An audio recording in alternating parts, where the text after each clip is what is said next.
अस्सलाम वालेकुम जी, आप मेरा यूट्यूब चैनल देख रहे हैं। सोहराब बरकत आपसे मुखातिब है। और पाकिस्तान में इंपॉर्टेंट तरीन इंतखाबात जारी हैं, उनका रिजल्ट आ रहा है। इंपॉर्टेंट है कि आप वो फॉलो करें। लेकिन इसी दौरान ज़हीर मुनीर बारान रियासत पाकिस्तान से मुंसलिक अदाकारा ने कुछ इल्जामात लगाए हैं और उनका जवाब देना बहुत ज्यादा जरूरी है। आज वो ठीक ठाक गर्जी बरसी, दिल की भड़ास निकाली, गालम गलोच की, तमस्खुर उड़ाया, सब कुछ किया। बहरहाल बनता था, उनकी तरफ से बनता था। जब दर्द हो, जब आपकी जड़ों तक कोई साफी पहुंच जाए तो उसके बाद ये रिएक्शन आमतौर पर पाकिस्तान जैसे थर्ड वर्ल्ड कंट्रीज के माशरों में आता है। लिहाजा सफर जारी रखेंगे इंशाल्लाह और ये सफर कंटिन्यू रहेगा। एनीवेज, इन्होंने आर्टिकल 14 की वायलेशन की है जी। डिग्निटी ऑफ अ पर्सन को वायलेट किया है, रौंदा गया है और इस पर कानूनी कार्रवाई डेफिनेटली करेंगे और वेरी सून करेंगे। लेकिन उसके साथ साथ इन्होंने आज दो तीन बड़ी सेंसेबल बातें की हैं और उन सेंसेबल बातों का जवाब देना जरूरी है। और वो जवाब में इन्हें बाकायदा इनका नाम लेते हुए, इन्हें मुखातिब करते हुए दूंगा। इन्होंने तकरीबन मिस जुनैरा माहम ने आज दो वीडियोस की हैं और दोनों वीडियोस में उन्होंने डायरेक्टली मुझे पॉइंट आउट किया है। डायरेक्टली मुझे पॉइंट आउट करते हुए कुछ एक बातें की है, तो इनका जवाब देना जरूरी है। पहली एक बात इन्होंने एक वीडियो में की है कि मेरी फैन फॉलोइंग चूंकि बहुत ज्यादा थी, इसलिए ये सारे यूट्यूबर्स मेरे पीछे पड़ गए, या ये साफी सारे मेरे पीछे पड़ गए। पहली चीज आप ये समझ लीजिए कि फैन फॉलोइंग कुछ भी नहीं होती। लोग जब तक आप ठीक काम कर रहे होते हैं आपको सुनते हैं, आपको सब्सक्राइब भी करते हैं, आपको व्यूज भी आते हैं, लोग कमेंट भी करते हैं, अप्रिशिएट भी करते हैं, तनकीद भी करते हैं। लेकिन जब किसी भी केस में आप पार्टी बन जाते हैं, जब आप दो नंबरी करना शुरू कर देते हैं, जब आप अपनी मैसिव ऑडियंस के मुंह पर थूकना शुरू कर देते हैं, तो उसके बाद ये बड़े समझदार लोग हैं, ये हमारी औकात जानते हैं, हमारी जड़ों से वाकिफ हैं, ये छोड़कर चले जाते हैं, ये आपको आपकी असलियत दिखा देते हैं। तो इस केस में जिसकी क्रेडिबिलिटी सबसे ज्यादा डाउन हुई है, वो सबसे ज्यादा फॉलोअर्स के साथ मिस जुनैरा माहम 450 लाख से ज्यादा फॉलोअर्स के साथ इनकी क्रेडिबिलिटी, व्यूअरशिप, देखने वाले लोग सबसे नीचे आए हैं। उसकी वजह यह है कि इस केस में ये पार्टी बनी है और इस केस में अपनी इतनी बड़ी फैन फॉलोइंग और ऑडियंस और प्लेटफॉर्म का इस्तेमाल करते हुए एक हाई कोर्ट की जजमेंट मौजूद है और उस जजमेंट में यह कहा गया कि आप एक मलिशियस, कंकॉक्टेड, फैब्रिकेटेड कैंपेन चलाती रही हैं और आप एक पार्टी की, एक फरीक की कैंपेन चला रही हैं। दैट मीन्स कि दाल में कुछ काला है। और आपकी तरफ जो यूट्यूबर्स आए हैं, जिन्होंने आपके बारे में बातचीत करना शुरू किया, कम से कम जो मैंने बातचीत करना शुरू की है, जस्ट बिकॉज ऑफ दैट, क्योंकि कोर्ट की जानिब से कहा गया कि आप एक मलिशियस कैंपेन चला रही हैं। और उस कैंपेन से पहले जो आपका पहला जामे शरीफ वाला इंटरव्यू था, उस इंटरव्यू को आज भी पाकिस्तान के प्राइम टेलीविजन ने भी हाइप दी और प्राइम टेलीविजन ने भी उसके अंदर ऐसे लूप होल्स और लेक्यूनास पॉइंट आउट किए थे कि ये प्लांटेड, फैब्रिकेटेड और एक ऐसा इंटरव्यू था जिससे पाकिस्तान के अंदर कोई भी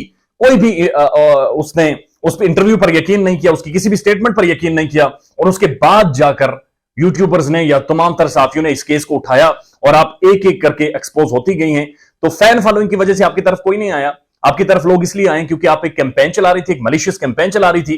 तो बहुत जरूरी हो गया था कि उसे काउंटर करें और इसी वजह से आपकी जो क्रेडिबिलिटी है मैडम, वो डाउन हो गई है। इसी वजह से लोगों ने आपको पहचान लिया है और लोग अब आपकी बात पर ट्रस्ट या यकीन नहीं कर रहे। दूसरी इन्होंने बात की कि कितने लोग हैं जो बच्ची से मिले हैं, जहीर से मिले हैं, शबीरे से मिले हैं, नूर बीबी से मिले हैं, या फिर इनकी फैमिली से मिले हैं, या फिर शबीरे की बीवी परी से मिले हैं, या फिर मेहदी काजमी से मिले हैं। और इनका यह कहना है चूंकि मैं इन सब से मिली हूं, चूंकि इन सब तक मेरी एक्सेस थी, लिहाजा मेरी बात ज्यादा ऑथेंटिक है, किसी और की बात ऑथेंटिक नहीं है। तो यह बात इनकी ठीक है। एक टाइम तक इनकी सबके साथ एक्सेस रही है, सब पर एक्सेस रही है। वो एक टाइम था कि जहां पर आकर कम से कम हम सब ये सोच रहे थे कि जुनैरा माहम एक आइकॉन के तौर पर सामने आएंगी, ये स्टैंड लेंगी, ये खड़ी होंगी और शी विल से कि जनाब मेरी एक्सेस चूंकि सब तक है, तो बतौर साफी मैं इन्वेस्टिगेट करके तमाम तर हकायक आपके सामने रखूंगी, मैं किसी की तस्लील नहीं होने दूंगी, मैं वालदेन को नहीं तड़पने दूंगी। आई विल स्टैंड विद वालदेन, I will stand with Zaheer family, और मैं दोनों का पॉइंट ऑफ व्यू सामने रखूंगी, दोनों के नैरेटिव सामने रखूंगी। I will provide all the evidence to the जो इंस्टीट्यूशन या इदारे, मैं एविडेंस दूंगी and I will sort out this case, मैं इसे सॉर्ट आउट करवाऊंगी। ऐसा उन्होंने नहीं किया। उन्होंने क्या किया, जहीर और शब्बीर को जब भी एक्सेस करें तो ये उनकी पीए बनी होती है, ये उनकी आया बनी होती है। उनके इंटरव्यूज लेने से पहले इनकी परमिशन लेनी पड़ती थी, इनकी दरखास्तें और इनकी मिन्नतें करनी पड़ती थी, ये इजाजत देती थी। उसके बाद ब्लू पास करता था, तब जाकर जहीर का इंटरव्यू होता था। ये इजाजत देती थी, ब्लू पास करता था, तो फिर मेहदी काजमी की बेटी तक किसी का इंटरव्यू होता था। जिन साफियों से इन्होंने जाकर इंटरव्यूज किए हैं, उनके बारे में अदालतें कह रही हैं कि वो इसके पार्टनर्स हैं, वो इसके पार्टनर्स इन क्राइम हैं, वो इसके साथी हैं, वो इसके साथ बैठकर 2 घंटे लोगों की तस्लील करते हैं और उसके बाद जाकर इंटरव्यूज कर लेते हैं। आपने आज तक एक गैर जानिबदार साफी को उन तक एक्सेस ही नहीं होने दी। आज भी आप मुझे नूर बीबी का एक इंटरव्यू करने दें, आप करवाएं मेरा एक नूर बीबी के साथ इंटरव्यू, जहीर शब्बीर के साथ टेलीफोन कॉल पे मेरा एक इंटरव्यू करवाएं, ताकि कम से कम हम उनसे क्रिटिकल सवाल तो पूछें, हम उनसे दूसरी साइड का नैरेटिव तो उनके सामने रखें, ताकि लोगों को पता चले। आप चौकड़ी मारकर एक ही साइड पर बैठी हुई हैं। जिस तक आपकी एक्सेस होती थी आपने उसे इतना बाउंड कर देना था कि दूसरा कोई बंदा कि वो टेलीफोन कॉल नहीं सुनते थे, मैसेज का जवाब नहीं देते थे। आपको कुछ ज्यादा लगा हुआ था, आपको कुछ ज्यादा सवाल आते थे, ज्यादा आपकी कोई फैन फॉलोइंग या आपका कोई करिश्मा था जो आप लोग आपको इंटरव्यूज दे रहे थे। नहीं, अब पार्टी बनी हुई थी। आपने एक साइड के नैरेटिव को इतना खराब किया कि यूट्यूबर्स और साथियों के अंदर एक पोलराइजेशन पैदा हुई, जिसकी वजह से आज तज़हीक हो रही है, सब नंगे हो रहे हैं और सब एक दूसरे का लिबास उतारे और सिर्फ इसकी जिम्मेदार आप हैं। उसके बाद जी तीसरी बात मिस जुनैरा साहिबा ने की, इन्होंने कहा कि महरीन सिप्तैन को बार मुखातिब करते हुए कहा, इन्होंने कहा जी आपका कौन सा सोर्स था जिससे आपको खबरें पहुंची हैं?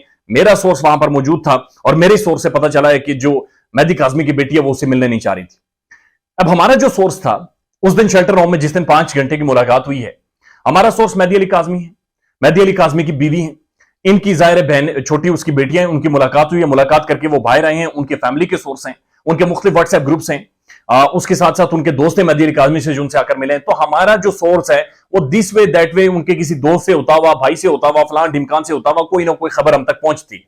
That make sense. Mehdi Ali Kazmi आपसे तो कॉन्टैक्ट में नहीं है, मेहदी अली काज़मी के दोस्त तो आपके साथ कॉन्टैक्ट में नहीं है, और वहां पर उस मुलाकात में बैठी हुई सिर्फ एक जज साहिबा थी और एक शेल्टर होम का बंदा बैठा हुआ था। तो इसका मतलब यह है कि आप एतराफे जुर्म कर रही हैं कि या तो आपने उस जज से ये सारी मालूमात ली है, या तो फिर आपने शेल्टर होम के अंदर अपना इंफ्लुएंस डालते हुए, अपना असर रसूख डालते हुए, या पैसे देकर या रिश्वत देकर शेल्टर होम के अंदर किसी बंदे को पैसे देकर वो सारी मालूमातें निकलवाई हैं। आप तक ये मालूमात कैसे पहुंची? सोर्स तो आपका था ही कोई नहीं। तो फिर आपके अंदर, आपके पास किस तरह से आपके पास ये ऑथेंटिक मालूमात है, आपके मुताबिक जो ऑथेंटिक है, आपके मुताबिक जो सेंसिबल है, तो फिर आप तक ये कैसे सेंसिबल मालूमात पहुंची? आप जवाब दें। आप एक झूठ पर मबनी मलिशियस कैंपेन चला रही हैं, आप कहानियां तख्लीक कर रही हैं, आप ख्यालात पर मबनी रिपोर्टिंग कर रही हैं, आप अपने गिरेबान में जाके आप लोगों को गालियां दे रही हैं, आप लोगों के खिलाफ मलिशियस कैंपेन चलवा रही हैं, आप लोगों की तज़हीक कर रही हैं। आप अपनी आज की जाकर 2 वीडियोस देखिए, आप गालियां दे रही हैं। आपको कोई नहीं गालियां दे रहा, आपको सिर्फ वहम पड़ा हुआ है। आपको वहम पड़ा हुआ है कि लोग आपको देखते हैं, सुनते हैं और आपकी तरफ तवज्जो देते हैं।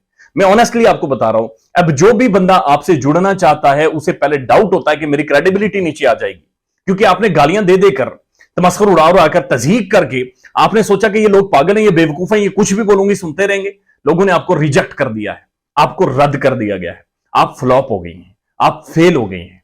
You are failed. Nobody considered you an authentic reporter or a YouTuber now. You are failed in Mehdi Ali Kazmi, Zahir Munir, Banam Riyasat Pakistan, Miss Junara Maham. You are failed in this case. You have no credibility in this case. और जो भी आपके साथ बैठता है उसे doubt ये होता है या शक ये होता है, उसकी क्रेडिबिलिटी मजीद डाउन जाएगी, उसकी क्रेडिबिलिटी और उसकी सिंसियरिटी के ऊपर क्वेश्चंस आएंगे। You are failed. मैम ख्याल रखिएगा अपना। अल्लाह हाफिज।